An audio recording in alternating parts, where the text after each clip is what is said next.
mengikuti diseminasi perencanaan pembelajaran berbasis proyek yang akan dilaksanakan oleh saya ya di dalam program PKG PJOK. Oke, lanjut latar belakang ya. Jadi RTL yang akan saya lakukan di sekolah kita ini berlatar belakang pendidikan jasmani adalah olahraga dan kesehatan merupakan bagian integral dari sistem pendidikan secara keseluruhan, bertujuan untuk mengembangkan aspek kebugaran jasmani, keterampilan gerak, keterampilan berpikir kritis, keterampilan sosial, penalaran, stabilitas emosional, tindakan moral, aspek pola hidup sehat, dan pengenalan lingkungan bersih melalui aktivitas jasmani, olahraga, kesehatan terpilih yang direncanakan secara sistematis dalam rangka untuk mencapai tujuan pendidikan nasional. Oleh karena itu, pembelajaran pendidikan jasmani harus diarahkan pada pencapaian tujuan tersebut dengan menerapkan pembelajaran berbasis proyek yang akan dikaitkan dengan permainan tradisional. Ya, jadi RTL yang akan diterapkan di sekolah kita itu adalah bentuk-bentuk pembelajaran permainan tradisional. Jadi di sela-sela waktu anak-anak ketika pembelajaran yang biasanya hanya terpaku di dalam pembelajaran PJOK seperti permainan-permainan yang modern seperti sepak bola, bola basket atau bola voli, tetapi di sini saya akan menyisipkan atau memasukkan permainan-permainan tradisional atau olahraga-olahraga tradisional yang cukup banyak berkembang di Indonesia, cukup banyak dikenal oleh anak-anak gitu, tetapi memang kurang populer gitu ya, seperti eglek, bakyak. Memang itu disebutnya seperti permainan, tetapi secara tidak langsung itu termasuk juga keolahragaan karena di situ memerlukan aktivitas gerak yang cukup tinggi ya. Jadi akan memasukkan permainan tradisional seperti yang tadi disebutkan.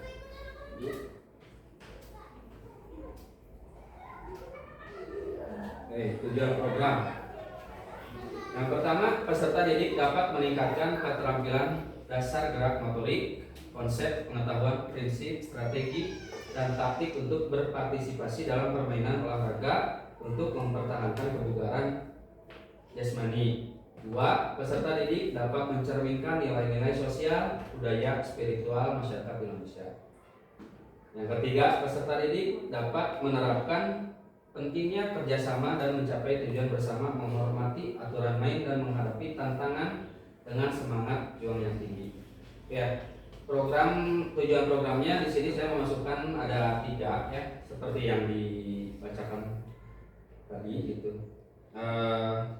Yang pertama itu jadi lebih untuk menuntut anak-anak peserta didik itu lebih aktif gitu ya. Jadi tidak hanya ketika jam pelajaran olahraga baru mau bergerak ataupun jam istirahat, tapi terlebih dari itu anak-anak ketika jam istirahat bisa diisi oleh mereka mengikuti program ini gitu. Jadi misalkan anak-anak mempunyai jam istirahat misalkan setengah jam atau 30 menit, anak-anak bisa mengikuti program tersebut seperti main permainan.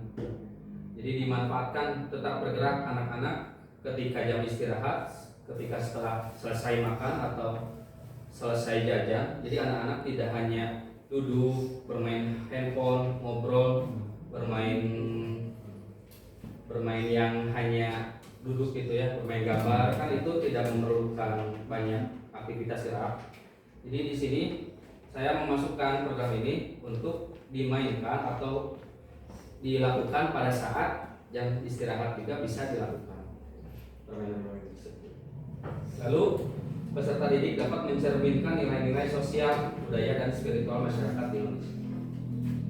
Ya, jadi kenapa saya memasukkan nilai-nilai sosial budaya? Karena permainan tradisional itu termasuk kebudayaan kita, gitu ya. Karena dari dulu permainan tradisional sudah dimainkan oleh leluhur kita jauh sebelum kita lahir. Permainan itu sudah populer di kalangan orang tua kita atau pendahulu Jadi ini termasuk permainan yang tadi disebutkan atau yang akan kita mainkan juga, termasuk mementingkan kebudayaan kita atau melestarikan kebudayaan kita. Lalu peserta didik bisa bekerja sama ya, karena permainan bakyak, permainan eklek,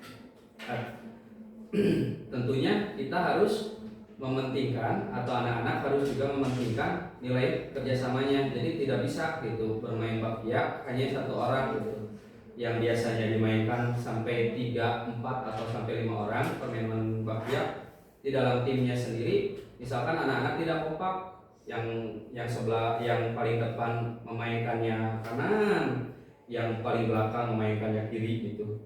Jadi harus mempunyai nilai-nilai kerjasama seperti itu. Lalu tanggung jawab atau menghargai satu sama lain pada saat bermain. Jadi anak-anak harus sportif gitu. Misalkan yang kalah itu tidak mengeluh, lalu yang menang tidak sombong sama temannya, karena cukup menjadi masalah ketika di suatu permainan atau suatu pertandingan di salah satu di antara mereka mengejek gitu, nantinya menjadi masalah. Makanya harus saling menghormati sesama lawan. Oke, di sini ada capaian dan langkah-langkah. Yang pertama, peserta didik mampu mengembangkan kreativitas sesuai kemampuan baik individu maupun kelompok.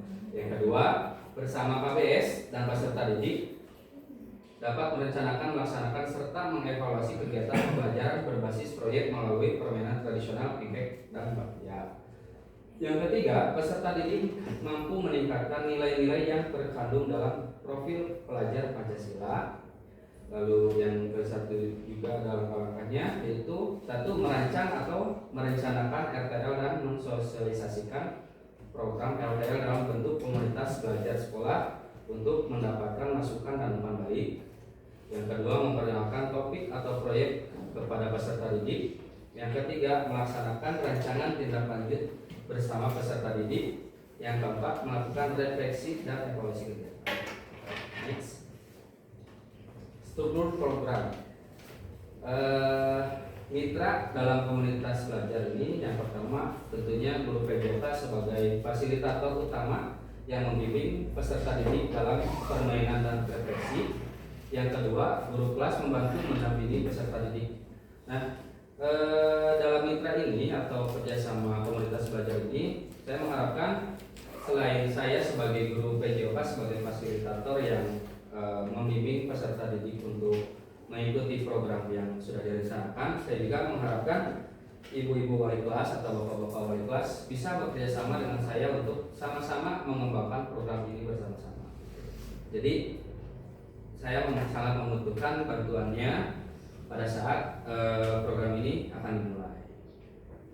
Lalu tentunya juga kapasitas yang dimiliki sekolah kita itu aset manusia. SDM di sekolah yang kita miliki kurang lebih memiliki kapasitas kependidikan dan jumlah kepala sekolah dan tenaga kependidikan kurang lebih berjumlah 30 orang. Lalu aset fisik, sekolah memiliki sarana dan prasarana yang cukup luas, ruangan, lapangan, alat elektronik dan lain-lain. Lalu ada aset finansial yang dana BOS untuk mencukupi ketersediaan alat penunjang terlaksananya program di sekolah. Lalu aset sosial, sekolah bekerja sama dengan komite atau perwakilan orang tua murid atau wali di peserta didik sebagai pendukung program. Oke, di sini ada kemungkinan tantangan dan beberapa solusinya ya. Yang pertama, tantangannya mungkin adalah keterbatasan alat dan fasilitas.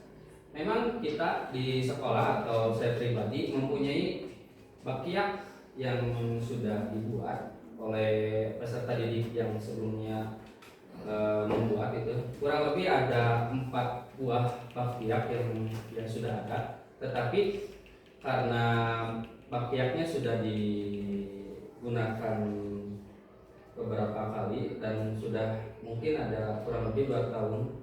Jadi bakyaknya, karetnya itu sudah mulai terputus ya. Lalu motivasi peserta didik. Nah, motivasi peserta didik ini kalau anak-anak tidak diajak, tidak diberikan motivasi juga, anak-anak mungkin lebih memilih untuk diam atau lebih memilih untuk makan, untuk bermain HP atau ngobrol sama teman-temannya daripada mengikuti program. Jadi anak-anak itu ketika istirahat itu setidaknya harus dikasih motivasi agar bersedia mengikuti program yang akan diberikan ini. Lalu yang ketiga ada waktu dan jadwal. Nah ini tenggang waktunya, memang waktu istirahat itu sangat rentan ya untuk anak-anak disuruh lagi untuk mengikuti program, karena memang itu haknya anak-anak ketika waktu istirahat gitu ya.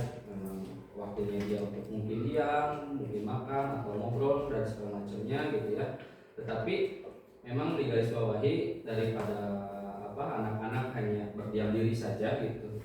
Jadi mending mengikuti program yang akan diberikan ini. Lalu kolaborasi yang kurang, mungkin dari saya pribadi ya, mungkin memang kurang komunikasi dengan ibu bapak wali kelas gitu ya. Jadi mungkin kedepannya ketika program ini akan dilaksanakan, saya akan lebih memperbanyak komunikasi lagi dengan bapak ibu sekalian. Oke, next. Nah, mungkin ini ada rencana evaluasi. Yang pertama, peserta didik melakukan evaluasi diri dan kelompok yang sesuai arahan guru tentang sesi permainan tradisional berbasis proyek yang sudah dilaksanakan bersama-sama.